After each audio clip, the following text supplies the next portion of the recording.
Aquelas Duas, com Isabela Sais e Cora Ronay.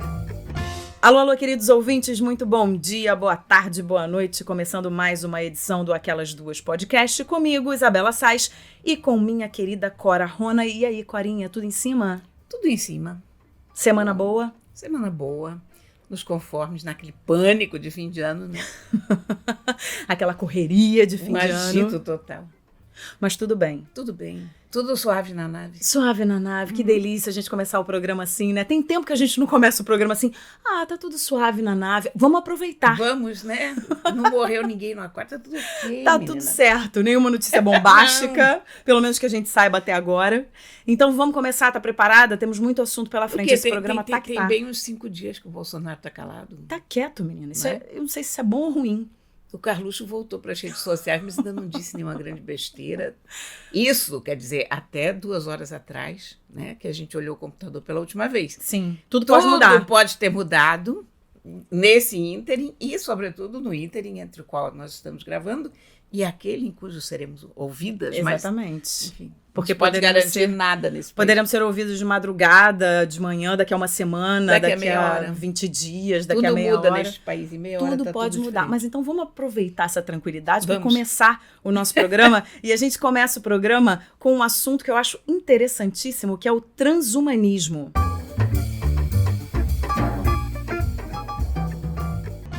A gente tem alertado por aqui. As máquinas estão, aos poucos, dominando o mundo. E essa teoria não é só nossa, não. O cientista da computação Robert Anderson, que esteve aqui no Rio semana passada para participar do festival Futuros Possíveis, também defende essa ideia. Mas, segundo o estudioso, essas máquinas serão parte da gente e nós seremos parte dessas máquinas. Pois é, ele está falando do transhumanismo. O transhumanismo, por conceito, diz que as pessoas não precisam ser limitadas pelo corpo biológico, podendo ter as suas capacidades expandidas com a ajuda da tecnologia. O pesquisador explica que tecnologias que hoje são desenvolvidas para o tratamento de doenças e deficiências, como membros robóticos, vão ser usadas para ampliar a capacidade das pessoas, gerando impactos profundos na nossa sociedade. Ele diz ainda que essas tecnologias, aliás, já não são mais futuristas, se tornaram realidade e os transhumanos estarão entre a gente em apenas uma geração. Por isso, ele diz que a sociedade precisa se preparar para acolher essas pessoas mescladas com máquinas. A Neuralink, do bilionário Elon Musk, é uma dessas empresas que se dedica a esse tipo de tecnologia. Ela foi criada para desenvolver implantes cerebrais para que paraplégicos possam controlar computadores apenas com o pensamento. Também está nos planos da organização melhorar o cérebro humano, aplicando camadas de inteligência artificial. O cientista também aponta para os vários desafios dessa nova realidade, como, por exemplo, só os ricos poderão pagar pela tecnologia mais avançada, o que vai ampliar ainda mais a desigualdade. E mais, os atletas seriam melhorados artificialmente? Anderson diz que é preciso definir até onde vai o ser humano e onde começa a máquina, definir as regras para proteger também os direitos de quem não quiser ou não puder aderir ao transhumanismo. Mas ele garante, esses que não o fizerem se tornarão obsoletos. Cora, eu acho esse assunto muito interessante, é um assunto que é uma continuidade daquele assunto que a gente sempre fala aqui, né, que são as máquinas substituindo os humanos, e agora a gente está falando de humanos e máquinas juntos num corpo só. E eu vejo isso como realmente o futuro, e um futuro que não está tão distante assim. De fato, essas coisas vão se mesclar, né? Ele diz que em breve essas pessoas estarão entre nós, essas pessoas já estão Já estão entre nós. Tem uma série de pessoas hoje que já implantam chips. E não só chips pequenos, chips grandes que ficam, se fossem os calombos no braço, qualquer coisa assim, onde elas põem dados, carregam todos os dados, usam isso para abrir porta, para fazer pagamentos, enfim. Tudo isso que a gente faz com o celular, por aproximação, elas já fazem com esses implantes. Eu ainda acho isso ainda me deixa meio assim, freaks me out. mas eu reconheço a utilidade. Imagina você ter um chip na tua mão e nunca mais precisa sair com a chave de casa. É a sensação de que a gente vai sair de casa. Supondo que vai funcionar. Evidentemente, essa fechadura maravilhosa, né? Claro. que não vai faltar luz, que vai estar tudo certo, mas enfim. A sensação de que a gente vai sair de casa e vai encontrar ciborgues por aí, a gente vai viver um exterminador do futuro a cada dia. Mas olha, uma coisa... um pouco incômoda, né? Incomoda um pouco, apesar da gente saber que está acontecendo e que num futuro próximo isso vai acontecer cada vez mais, é um pouco incômoda, né? Uma coisa de você pensar o ser humano e a máquina num mesmo corpo, numa coisa só. Eu me incomodo um pouco. Não, porque pensa uma coisa simples. O que a gente está usando hoje, quando você vai para um país que você não conhece a língua, você pega o Google Translate, hoje você faz a coisa de uma forma muito primitiva. Você pega o teu Google, você fala, o Google fala para a pessoa fala, você ouve, enfim. Você tem uma conversa com o intermediário. Você já tem earbuds que podem fazer isso, né? Você põe o earbud e você já pode fazer essa conversa. Você imagina, eu não acho impossível isso, você ter um chip multilingüe implantado. Não é impossível. Sabe? O que eu tô te falando, mas isso não me incomoda, isso eu acho lindo, porque eu acho isso. Você imagina você poder ir no laboratório, você escolhe quais são as habilidades que você quer, quais são as línguas que você quer. Então, em vez de você ir para a Aliança Francesa todo dia, digamos, toda semana, 3 vezes por semana, durante não sei quantos anos, você vai lá no laboratório e você quer o francês. Pois é, mas é isso que me incomoda. Isso que você está falando, é legal que a gente tem visões diferentes. Isso que você está falando que acharia uma maravilha, eu acho que o caminho entre você não saber uma língua e aprender a falar essa língua fluentemente é muito importante, faz parte do seu processo de vida. Eu falei isso agora e pensei... Você pensou melhor agora? Pensei melhor. Pois é, porque eu acho que é um caminho importante de crescimento, de conquista. Porque, assim, se você é uma pessoa que gosta de falar línguas, vamos dizer, esse exemplo que você deu, eu quero aprender inglês, francês, russo, o caminho até você falar fluentemente é importante como processo de aprendizado. E a língua onde vai parar o processo de aprendizado se você pula essa fase? A língua não é só a palavra, a língua é todo o raciocínio na língua, a tal ponto que eu acho que quando eu falo inglês eu sou uma pessoa um pouco diferente da pessoa que eu sou quando eu falo português. Mas a gente sempre a gente muda a voz, inclusive. Porque eu mudo a forma de pensar, eu começo a pensar em inglês. Qualquer língua que você fala com familiaridade, ela conduz um pouco o teu pensamento, porque a tua forma de pensar se adapta às palavras naquela língua. Claro, porém, totalmente. Veja que, por outro lado, você tem esses idiomas que você quis aprender. Mas eu não teria nada contra a China, por exemplo. O chinês não é uma língua que eu pudesse aprender mais a essa altura da minha vida. E eu tivesse essa opção de aprender chinês, ir para a China falando chinês. Eu ia achar lindo. Quer dizer, a gente está falando em 2 categorias diferentes. Aí você está falando de uma coisa pontual. Eu poderia ter uma língua aprendida, ter as minhas línguas aprendidas, ter as línguas às quais eu quero me dedicar. Por exemplo, se eu tivesse tempo para aprender uma língua hoje, seria árabe, possivelmente, porque ia me abrir as portas de não sei quantos idiomas ali daquela região, que tem uma literatura riquíssima que me interessa. Chinês, eu não sei se eu gostaria... Quer dizer, eu gostaria de saber falar chinês, eu não sei se eu gostaria de aprender chinês, porque é um tempo, a minha vida não tem mais tempo para incluir tantas línguas difíceis. Mas, até porque a gente não conhece a literatura, mas eu adoraria chegar na China e entender tudo que eles estão falando. Claro, aí você está falando em casos pontuais. Eu também tive uma experiência na China de tentar me comunicar e ter dificuldade para me comunicar. Eu entrei uma vez num táxi na China e a gente pediu para o motorista levar a gente para um restaurante, a gente mostrou escrito, mas mesmo assim ele mandou a gente, ele levou a gente para um lugar errado, e aí ele dava voltas e voltas e a gente não conseguia dizer para ele que não era ali. Complicado. Então nessas horas quebra um galhão. O que eu acho assim, como processo... Não, como processo é outra coisa. Eu acho que a gente precisa dos processos, a gente precisa viver processos de aprendizagem, enfim, a gente precisa ter vivência. E acho que certas coisas, certos implantes de máquinas dentro da gente podem reduzir o tempo dessas vivências. Mas nós usamos máquinas, porque a gente não repara tudo é tecnologia. Eu, desde criança, eu vivo com uma máquina que são os meus óculos. Eu tenho uma tecnologia implantada. A tecnologia só vai mudando. Olhos, o tempo todo. Que você poderia nem estar vendo se eu usasse lentes de contato, mas eu não uso lente de contato. Então, antigamente, as pessoas achavam esquisitíssima uma pessoa de óculos. Imagino eu, na época em que óculos não eram tão comuns. Aparelho de surdez, quantas pessoas ouvem aparelho de surdez?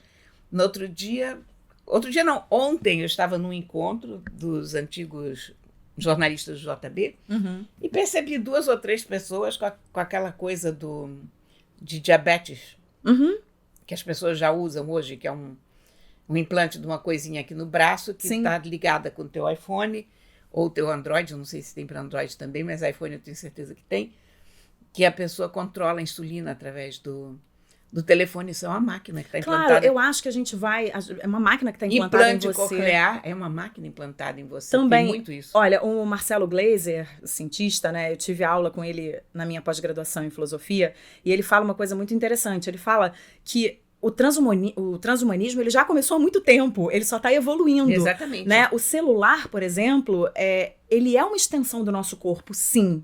Né? Os aplicativos que a gente usa, tudo isso está absolutamente em comunhão com o nosso corpo. Né? Ele facilita a nossa vida.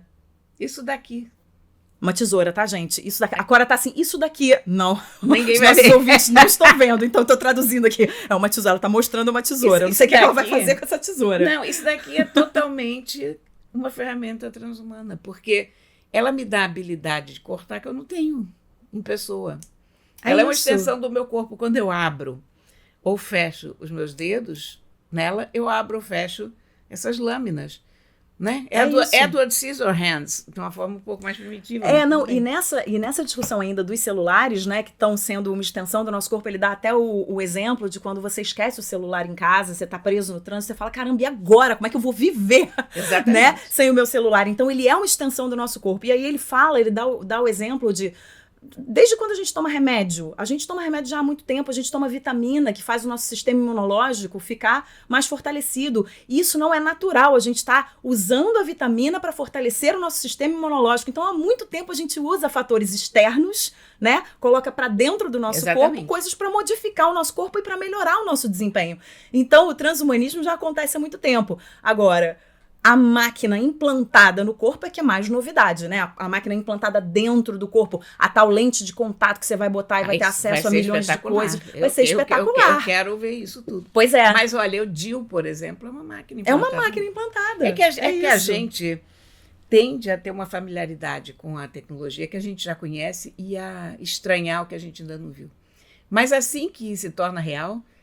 ela é imediatamente incorporada ao dia a dia e não causa mais estranheza. É isso. Agora, ele coloca, né, o cientista aqui, o Anderson, ele coloca uma questão importante, que é a questão, por exemplo, um esportista, né, ele vai poder competir com um outro que tem uma máquina implantada ou que tem... Enfim, isso aí são barreiras e são limites que vão precisar ser melhor estabelecidos, né? Mas serão. Lá na frente. Eu acho que você vai ter grandes discussões éticas a partir disso e... É o mesmo caso que a gente está vendo a discussão rolar sobre se mulheres trans podem concorrer em equipes de mulheres, nascidas mulheres. Sim. Porque uma mulher trans, ela cresceu como homem, ela cresceu com todos os hormônios masculinos, ela tem, eventualmente, uma força masculina, um tamanho masculino, então ela botaria em desvantagem as mulheres, nascidas mulheres, com quem ela está concorrendo. Essa discussão ainda não acabou.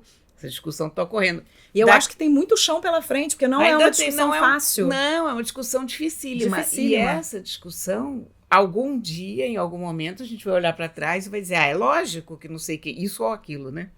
Mas até lá a gente vai ficar... Essas coisas vão ser muito triviais em algum momento. Tudo isso será muito óbvio. Da mesma maneira que essa discussão do homem-máquina com o homem sem ser máquina, né? Pode disputar uma Olimpíada, pode ir um contra o outro num torneio qualquer de esporte. A gente também vai saber mais pra frente o que vai ser considerado trivial. A gente poderia retroagir no tempo, propondo se uma pessoa que usa óculos poderia disputar um torneio de arco e flecha. Né? Não, e por aí vai, né? Tem muita discussão. Eu só fico, assim, imaginando aqueles cenários muito futuristas, que já não são tão futuristas assim, né? Porque a gente assistiu filmes... Não existem filmes... mais cenários futuristas. Não, pois é, a gente assistiu a filmes lá atrás, né? Que quando você olha hoje, sei lá, Metrópolis, ou então o próprio Exterminador do Futuro, daqui a pouco, Blade Runner, e que tá aí, né? Chegou. Total, e isso é assustador, é isso que eu digo, isso para mim é um pouco assustador, apesar de eu, claro, ver que tem muita vantagem nisso tudo, né, tem ganhos muito importantes nisso tudo, para ciência, para enfim, para várias áreas da sociedade, a gente fica meio, caramba, será que a gente vou pegar o elevador aqui um dia... na casa da Cora vai entrar um ciborgue, eu serei um ciborgue também, a gente vai se cumprimentar como dois ciborgues, você será um ciborgue, a gente vai fazer um podcast dos ciborgues. Ia ser curioso, né? Aquelas ciborgues, vai se chamar. Olha, se a gente podcast. inventasse uma máquina que permitisse a gente conversar com os gatos. Ia ser interessante. Quer dizer, conversar eu já converso, mas eu queria entender mesmo, quer dizer, eu entendo Sim, também. ouvir os gatos, né? Eu entendo até a linguagem corporal deles e tal. Mas já pensou bater um longo papo com um gato? A gente ia se decepcionar muito. Melhor a gente deixar nessa coisa da imaginação. Deixa pra lá, deixa só na imaginação. Vamos mudar de assunto e agora a gente fala de uma pesquisa interessante sobre crianças.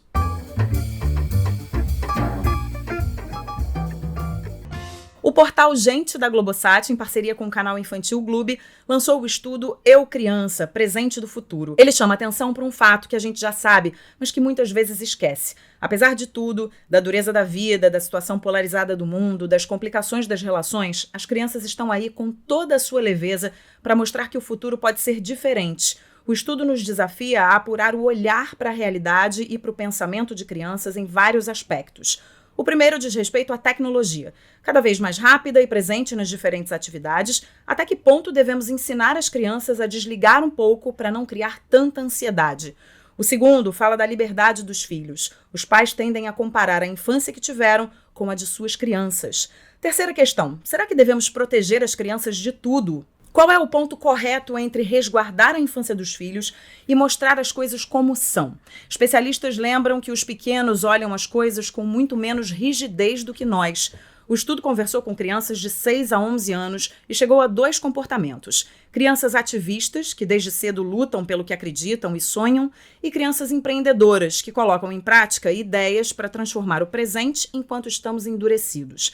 Não são mini-adultos, prodígios ou gênios, são crianças que criam soluções com o que está à sua volta, brincando. 89% das crianças ouvidas disseram que acreditam que podem fazer algo importante para mudar o mundo.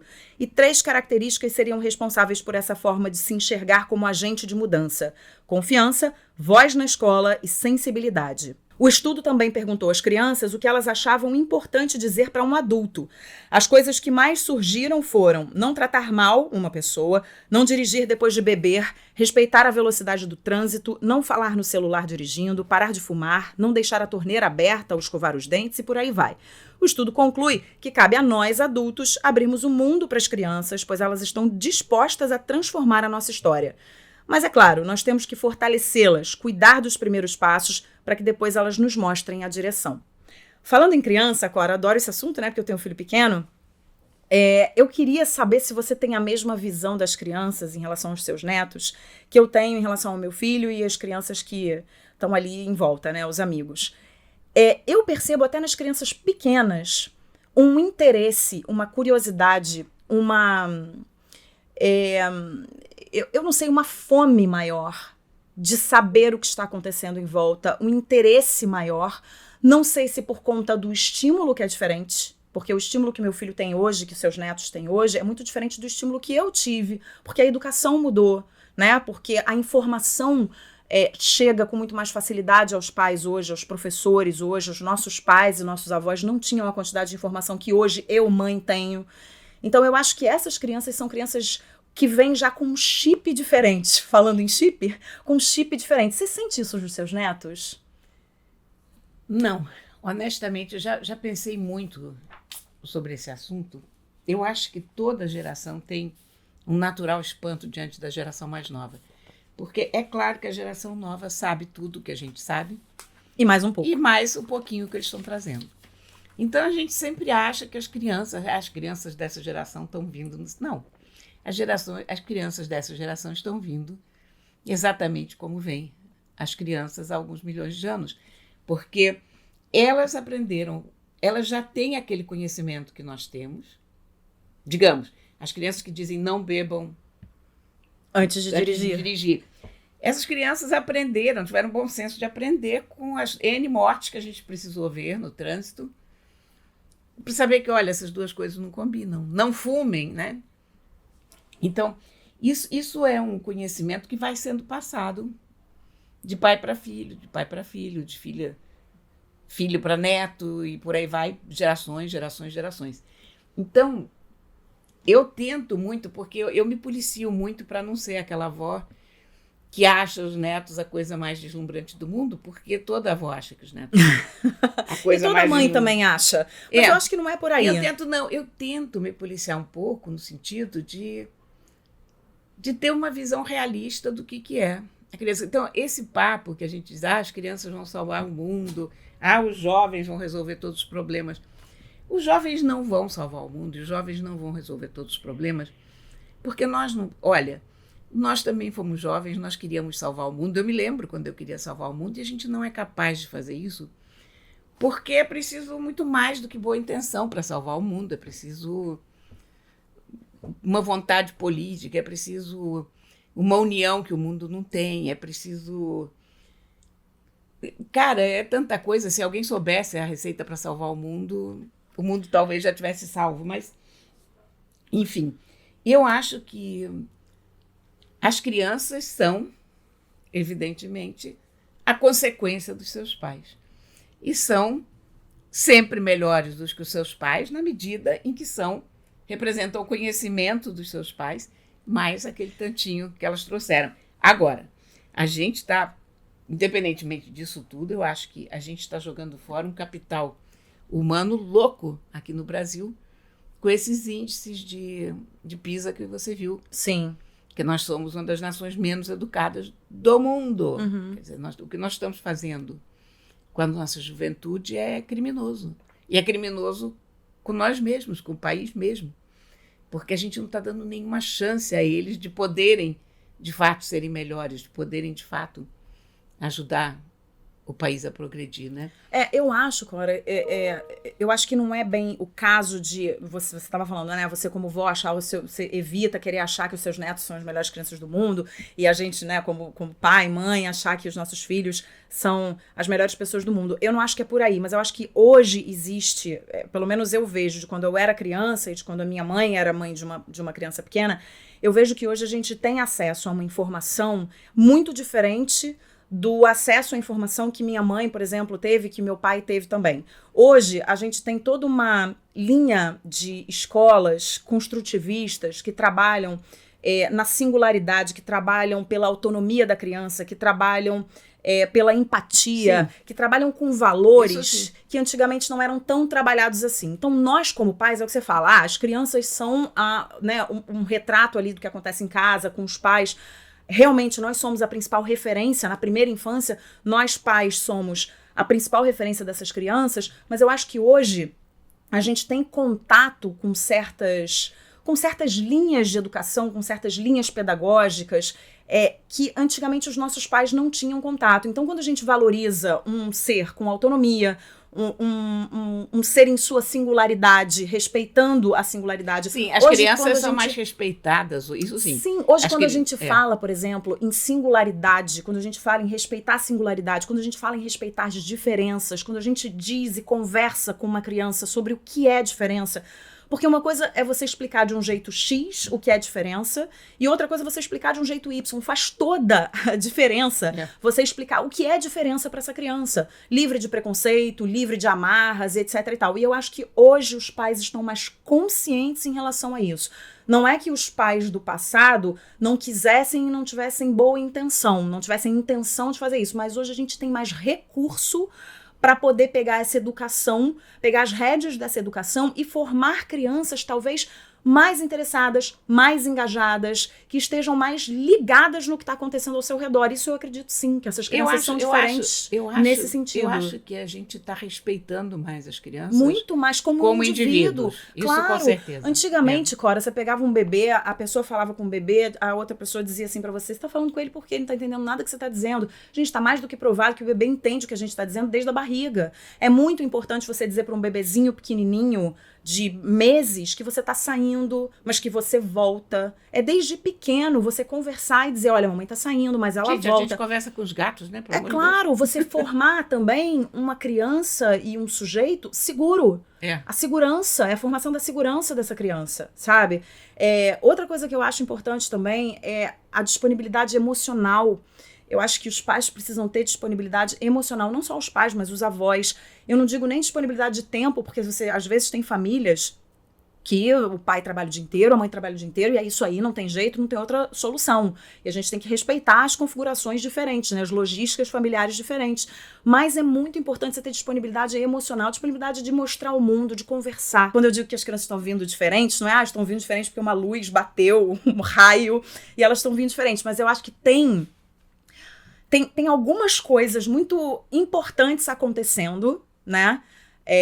Na vida desses pais e dessas famílias para formar esses cidadãos que estão aqui nessa pesquisa, que acreditam que podem mudar o mundo e que tudo bem, não vão mudar o mundo, mas acreditar que podem. Sim, é muito importante. Mas eu acho, eu tenho sempre um certo pé atrás com o over-endeusamento do jovem. Ah, sim, sabe? Eu também tenho. Porque, de repente, isso é um movimento publicitário, basicamente, que jogar tudo que é jovem, os jovens, como se o resto da humanidade não prestasse, como, vocês já acabaram com o mundo, e é aquela coisa do, como ousam, né, da Greta Thunberg e tal. Eu tenho sempre um pé atrás com isso, porque eu acho que somos todos humanos, eu acho que atrás de cada adulto hoje já houve um jovem, dentro Sim. de cada adulto há um jovem que cresceu. Nós, na nossa época, quisemos salvar o mundo, a gente tinha certeza que a gente ia salvar o mundo, e de repente você cresce e você percebe que o buraco é mais embaixo, porque o buraco mais embaixo. Então, eu acho que tem que haver também um certo equilíbrio nessa visão do mundo. Eu acho que sim, os jovens são muito importantes porque eles são o futuro. Eles são o pensamento coletivo da humanidade. A humanidade progride através desse saber coletivo, do progresso desse saber, do mais que esses jovens vão trazer. Mas, enfim, eles serão eles e as suas circunstâncias. Não serão só o que eles querem fazer. Não, de jeito nenhum. Ou só a esperança que eles podem ter, que nós também já tivemos e que todos os jovens terão em algum momento. Eu vejo os netos dos meus netos achando os meus netos umas criaturas quadradas e, totalmente. E desesperançadas e retrógradas. Vai ser sempre assim, né? Agora vai, que os meus tataranetos estarão no poder. Não, mas o que eu acho que é interessante também da gente observar, e que eu acho que você vê isso, você estava me mostrando aí uma maquete muito linda que a sua neta fez, né? E que eu acho que a criança traz essa leveza pra gente, né? A gente muito endurecido e a gente Não, muito... eu nem discuto isso, sabe? O que eu sempre tenho um pouco de pé atrás é nesse... Ai, meu Deus, eu não sei nem como definir. É endeusamento mesmo, né? É porque não é só endeusamento. Há uma ideia de que uma geração, de repente, é melhor que a outra. Também uma acho geração que não é superior à outra. Essa geração isso, Primeiro que eu acho uma generalização horrível, você dizer essa geração aquela, porque o mundo é tão diferente, as condições são tão diferentes para cada um, que a gente estipular gerações já é uma coisa complicada. Você tem traços comuns, pode ser, mas... apostar que uma geração é melhor, que a outra é pior, eu não sei, eu fico sempre com o pé atrás com esse tipo de raciocínio, sabe? Isso eu também fico, também então, acho que então não é uma coisa que eu sempre... E a outra coisa, como eu te falei, quer dizer que eu me policio muito porque a minha tendência é achar tudo que os meus netos e os meus filhos fazem absolutamente fora do comum. A sua de todas as avós. Pois de todas as mães, de todos os pais. Mas eu não quero ser aquela avó chata que encontra as amigas e sai mostrando imediatamente o celular, as coisas lindas que os netos fizeram. Olha, todo mundo que encontra comigo na rua fala assim, como é que tá seu filho? Eu já pego logo meu celular e falo, tá assim, ó, não tá lindo, não tá maravilhoso? Gente, isso aí é coisa de mãe, pai, vó, babão, todo mundo é babão e tá tudo certo. Vamos mudar de assunto, a gente fala agora de herança digital.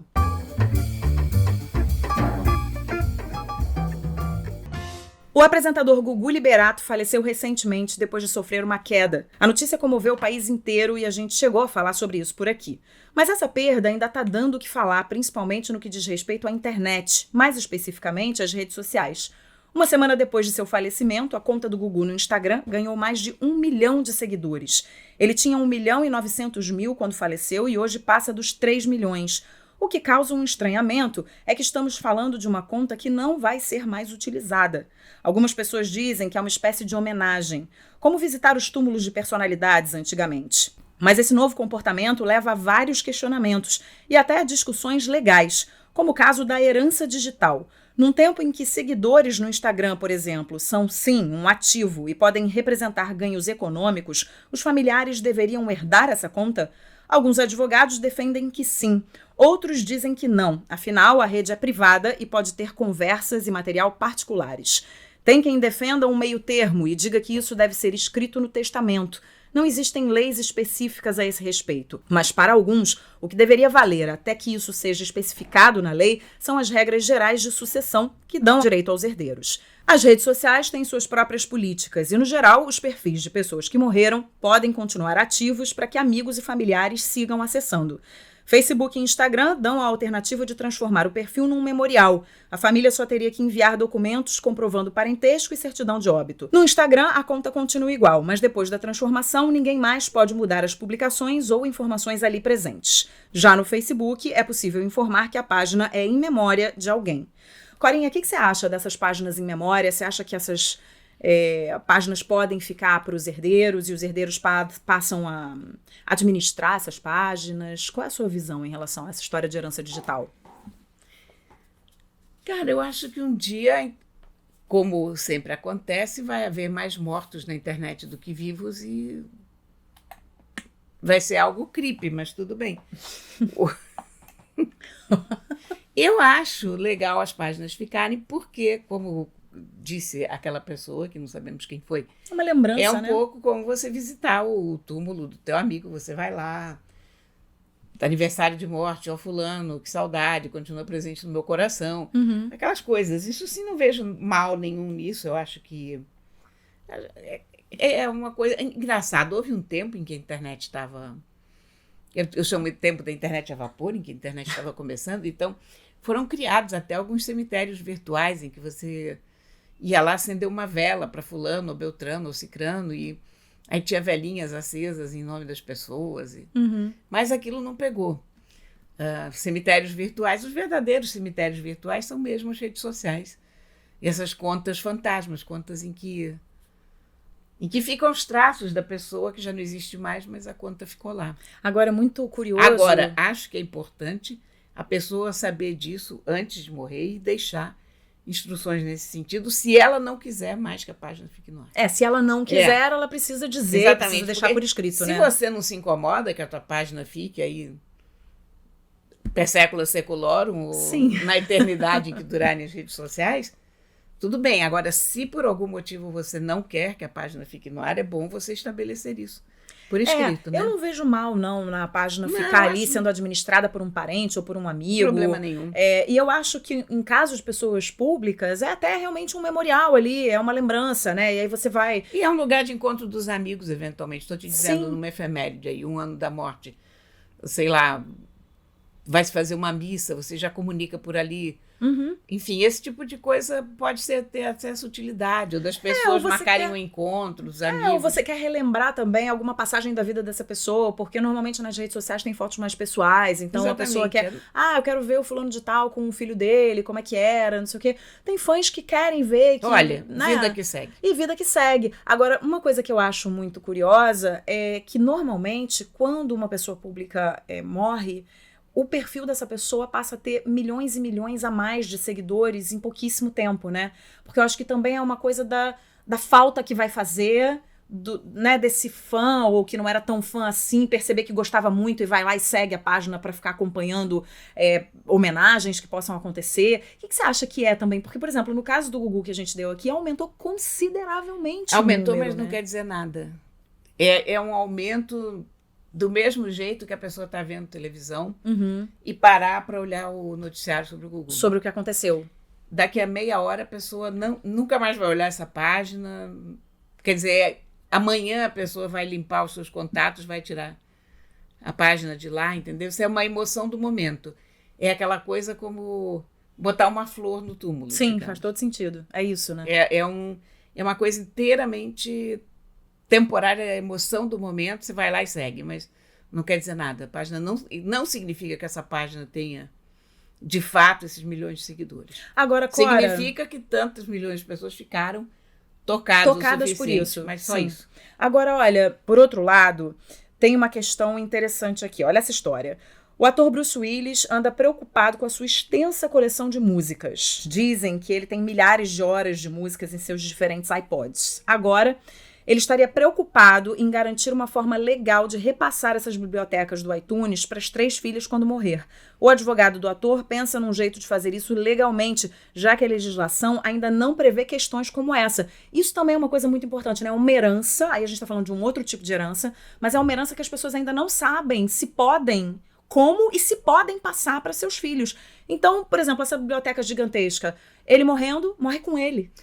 Isso é um problema que vem sendo discutido há anos, isso é uma questão super complicada e que está começando a ser resolvida legalmente da seguinte forma: quando você compra uma música, você não está mais comprando como se você comprasse o disco, porque quando você comprava um CD, quando você comprava um LP, quando você comprava um meio físico, a ideia é que você pegava aquilo, um livro.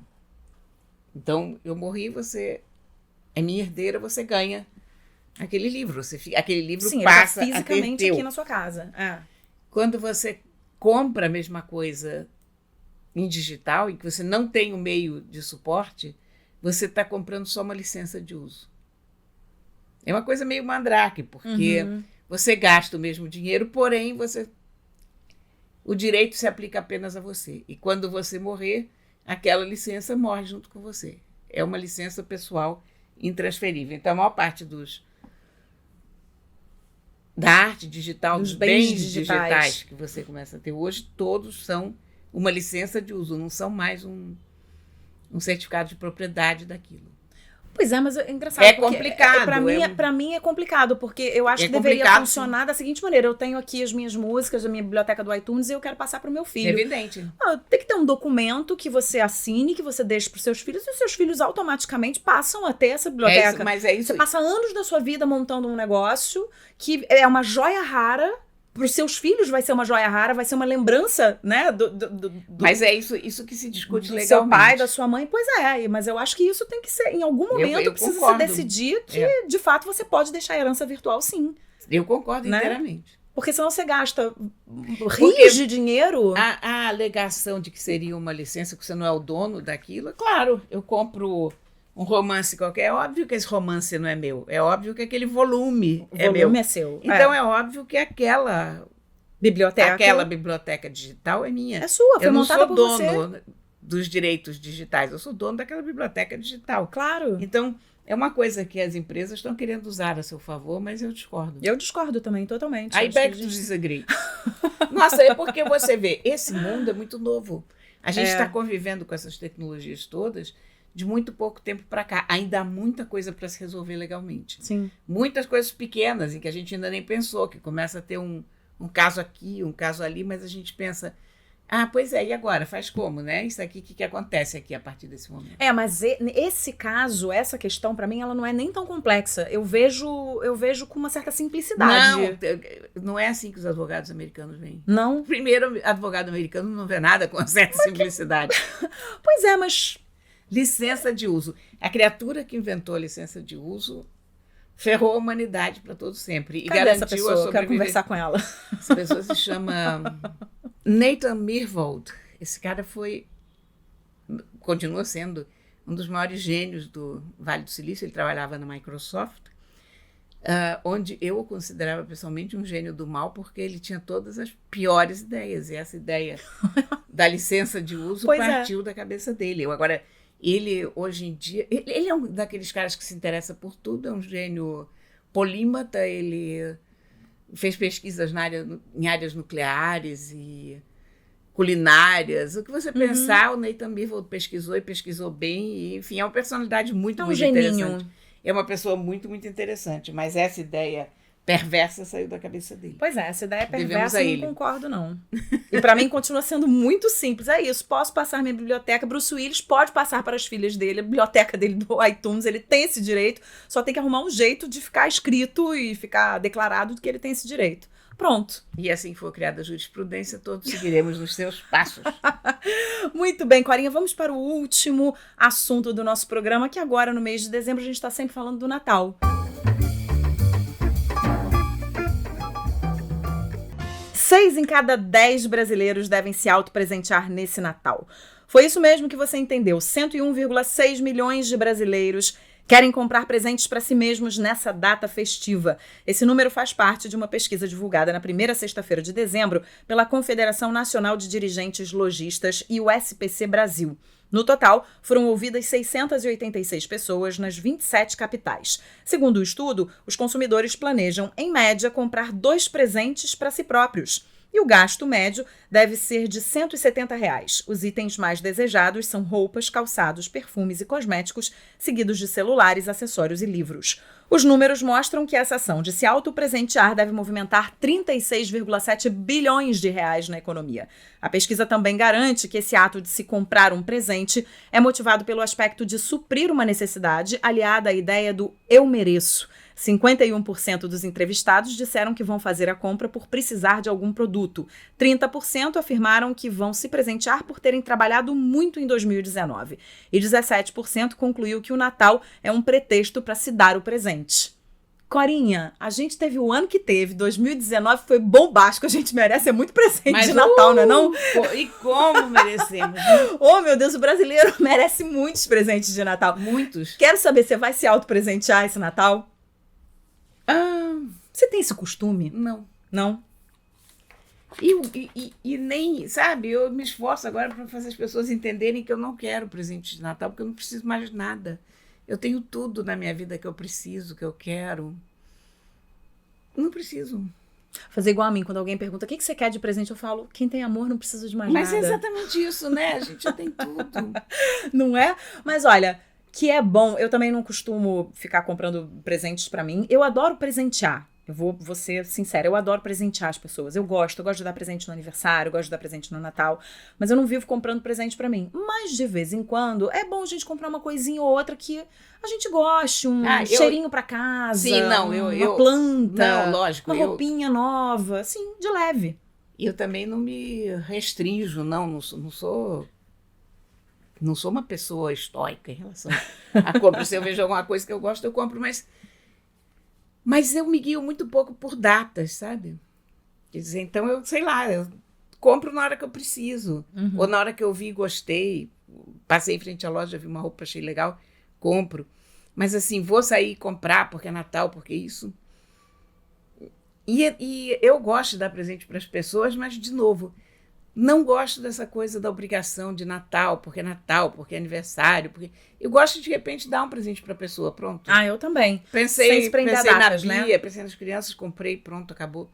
Mas assim, sem ser uma obrigação, sem ser aquele momento em que você tem que... Até porque eu estou sempre atrasada com essas obrigações. Eu acabo sempre indo fazer as compras de Natal na tarde do dia 24. Sou pessimamente atendida, eu não encontro mais nada que preste nas lojas. Pois é, o pior momento para fazer as compras de Natal. Você sabe que eu sou ao contrário, né? Eu prefiro fazer as compras de Natal bem antes, assim, não é um mês antes, mas é iniciozinho de dezembro. Eu já gosto de estar com praticamente tudo resolvido, porque você encontra os shoppings e as lojas mais vazios, você é melhor atendida. De acordo com o bom senso, né? Tudo diz que sim, mas cadê eu consigo me disciplinar esse ponto? Né? Cadê, né, Cora? Não consegue, tá vendo? Eu só me lembro que é Natal quando começa a montar quando você tá comendo a rabanada. Quando começa a chegar panetone no supermercado, esses sinais inequívocos do Natal. Aí eu digo, putz, Natal. Aí eu começo a pensar de novo naquela coisa presente. Amigo oculto, tem amigo oculto na sua família? Tem. Nós decidimos, graças a Deus, em algum momento, alguém decidiu, chega desse negócio de comprar presente para todo mundo. É a melhor coisa, gente, porque hoje em dia ninguém tá podendo comprar presente para todo mundo, né? Era uma maluquice, até a família tá crescendo. Uma dinheirama um monte de criança que vai embora, pois é. Então, nós passamos a fazer amigo oculto. Na minha casa também é amigo oculto. É um presente só e as crianças ganham presentes. Sim, as crianças podem ganhar presentes a mais. Ninguém se chateia com isso. Não, ninguém se chateia com isso, é isso. Mas o amigo oculto veio para salvar o bolso do brasileiro. Exatamente. Da família brasileira, não é? Foi. Corinha, dicas temos hoje? Tem uma dica ótima. Conta. O livro se chama Todas as Mulheres dos Presidentes e é a história pouco conhecida das primeiras damas do Brasil desde o início da República. É da Cissa Guedes e do Murilo Fiuza de Mello. E é exatamente o que ele diz aqui na capa. Então, são pequenas histórias de todas as mulheres que foram primeiras damas. Nossa, deve ser incrível esse livro. No Brasil. O livro é muito legal. São biografiazinhas pequenininhas, contam quem foram essas pessoas. Algumas que a gente nem tinha ideia, né? A Dona Eloá, por acaso, a gente lembra, porque era mulher do Jânio, mas, sei lá, pessoas que a gente não... Olha aqui, Clélia Vaz de Mello, tá vendo? Era casada com Arthur Bernardes, a gente nunca nem soube, né? Algumas pessoas a gente não vai nem lembrar, nem saber. Mas aí tem Rosane Collor. Sim.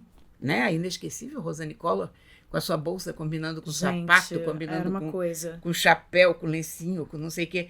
Aí tem Marcela Temer, aí Dona tem Ruth. a inesquecível Dona Ruth, de fato, a Dona Ruth é a primeira dama que nos encheu de orgulho e satisfação. E aí termina em Michele Bolsonaro. Já tem já é com a primeira dama atual. Sim, é um livro então super é bem atual. atualizado. O livro é uma coisa totalmente up to date. Nossa, deve ser muito bom. Não, o livro é ótimo, divertidíssimo. No nosso Instagram. Muito bom. E olha, e a gente se diverte com a leitura, sabia?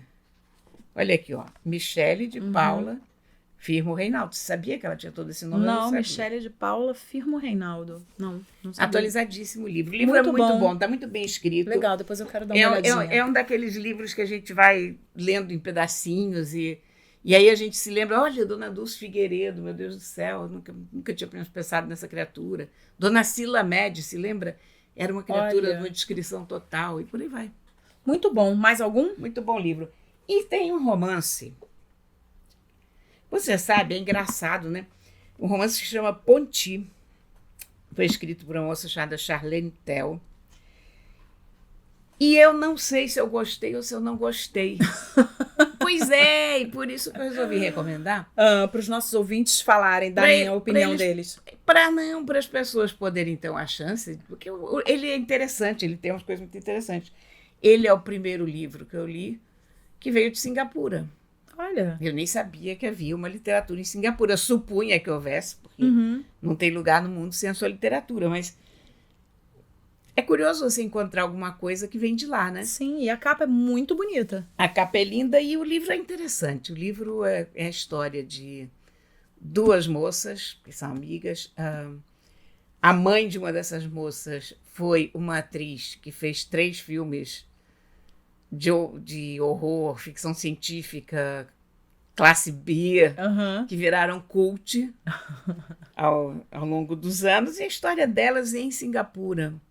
E tem uma coisa tão interessante, sabe, sobre esse aspecto. Por outro lado, é um livro que tem assim uns espaços. Não foi um livro que eu pegasse e me conquistasse de ponta a ponta inenarravelmente, mas por outro lado, quando eu terminei de ler o livro, eu pensei, gente, que bom que eu li esse livro, que coisa interessante. Sim. Que travei contato aqui com pessoas diferentes, com uma civilização diferente, com uma cultura diferente. O Ian McEwan recomenda o livro calorosamente. Ele diz extraordinário. Seus personagens reluzem com vida, humor e desespero.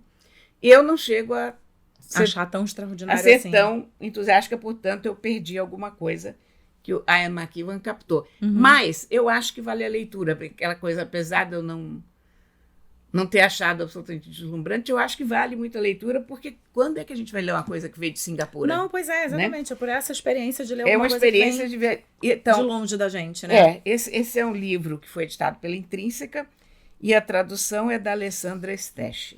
Muito bem, eu tenho minha dica aqui, que é o Festival do Rio. O Festival do Rio começou, depois de uma longa luta para poder existir esse ano. Crowdfunding. Porque através de um crowdfunding lindo que eles conseguiram vir, mas vir menores, mas tudo bem, né? Eles conseguiram fazer um festival mais pocket, um festival de 10 dias, de 9 a 19 de dezembro, mas que é um festival que é a cara do Rio, né? E que a gente, como carioca, a gente tá se acostumando a isso, né? A gente tá se acostumando a falar, ai, não, pelo amor de Deus, esse evento não vem aqui, né? Ah, a gente tá perdendo o museu tal, não, pelo amor de Deus, a gente tá perdendo a árvore de Natal, até a árvore de Natal a gente quase não teve.